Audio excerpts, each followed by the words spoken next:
Assalamualaikum warahmatullahi wabarakatuh. Perkenalkan, nama saya Nursya Yona dari Prodi S1 Keperawatan kelas 2C. Baiklah, saya akan mempresentasikan anatomi fisiologi sistem hematologi. Definisi: hematologi adalah cabang ilmu kesehatan yang mempelajari darah, organ, pembentukan darah, dan penyakit. Sistem hematologi tersusun atas darah, tempat produksi darah, termasuk sumsum tulang dan nodus limfa. Fungsi darah: yang pertama, sebagai pembawa zat makanan dari sistem pencernaan ke seluruh tubuh. Mengangkut oksigen dari paru-paru ke seluruh tubuh, mengangkut sisa-sisa metabolisme misalnya CO2 dari seluruh sel tubuh ke organ-organ ekskresi misalnya paru-paru, mengangkut hormon dari kelenjar hormon ke organ sasaran, memelihara keseimbangan cairan tubuh, mempertahankan tubuh dari serangan mikroorganisme atau zat asing lain yang dijadikan oleh sel-sel darah putih leukosit, yang terakhir memelihara suhu tubuh.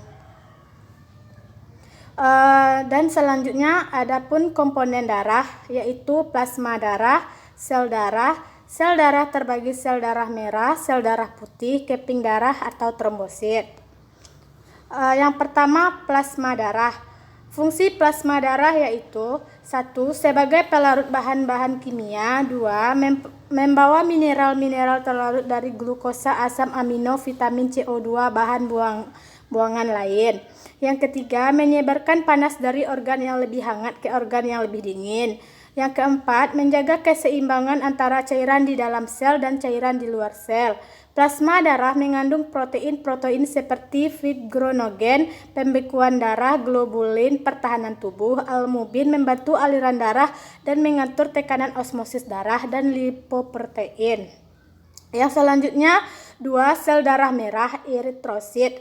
Adapun anatomi dari sel darah merah yaitu yang pertama, berbentuk cakram Bikov-Kav, yang kedua bersifat elastis, yang ketiga tidak memiliki inti, yang keempat diameter 8, yang kelima umur eritrosit kurang dari 120 hari. Fisiologi sel darah merah yaitu mengangkut O2 dari paru-paru untuk diedarkan ke seluruh tubuh.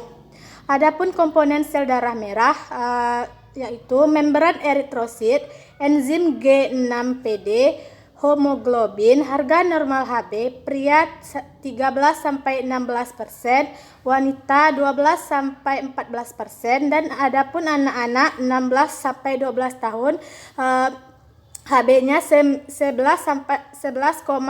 sampai 15%. Jumlah normal eritrosit, pria 4,5 juta sampai 5,5 juta, 2. Wanita 4 juta sampai 5 juta. Eritropoiesis. Eritropoiesis adalah proses pembuatan eritrosit pada janin dan bayi. Proses ini berlangsung limfa dan sumsum tulang, tetapi pada orang dewasa terbatas hanya pada sumsum tulang.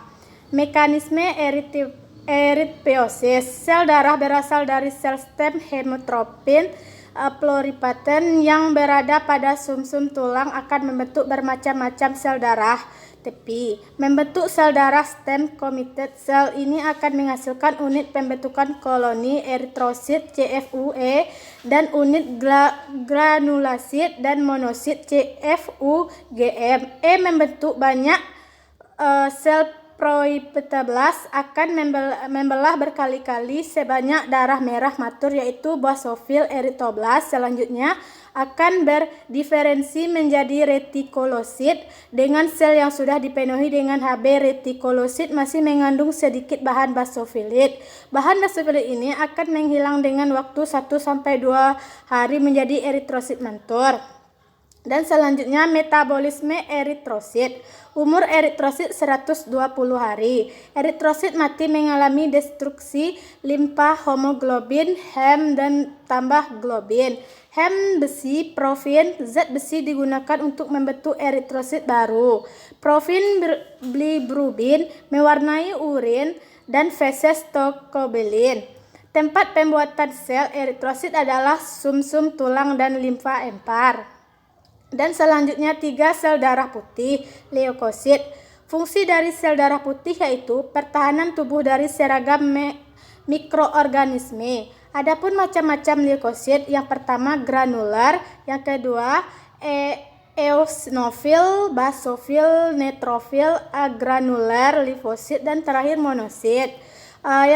Adapun leukosit bergranula, yang pertama neutrofil, nama lain sel polimakular, sel PNM.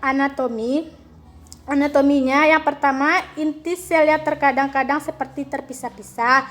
Yang kedua, protoplasmanya banyak berbintik-bintik halus granula, banyaknya 50% sampai 60%. Yang ketiga, granula berisi enzim hidrolisis berwarna ungu pucat. Adapun fisiologinya, punya kemampuan fagosistosis untuk memaksa dan menghancurkan bakteri serta sel-sel tubuh yang mati. Adapun eosinofil atau anatominya, yang pertama ukuran dan bentuknya hampir sama dengan neutrofil, tetapi granula dan sitoplasmanya lebih besar. Yang kedua, berwarna merah terang jika diwarnai dan eosin. Yang ketiga, banyaknya kira-kira 24%. Adapun fisiologinya, yang pertama membunuh parasit, yang kedua membunuh sel-sel kanker, yang ketiga berperan dalam reaksi alergi. Dan selanjutnya basofil. Adapun anatomi basofil ini, yang pertama sel ini kecil dari eosinofil, yang kedua mempunyai inti yang bentuknya teratur, yang ketiga di dalam protoplasmanya terdapat granula besar berwarna biru. Adapun fisiologinya yaitu berperan sebagai agen anti alergi, menghasilkan histamin, dan yang terakhir mengandung heparin, suatu senyawa mencegah pembekuan darah dalam pembuluh darah. Dan adapun leukosit tidak bergranula, yaitu limfosit.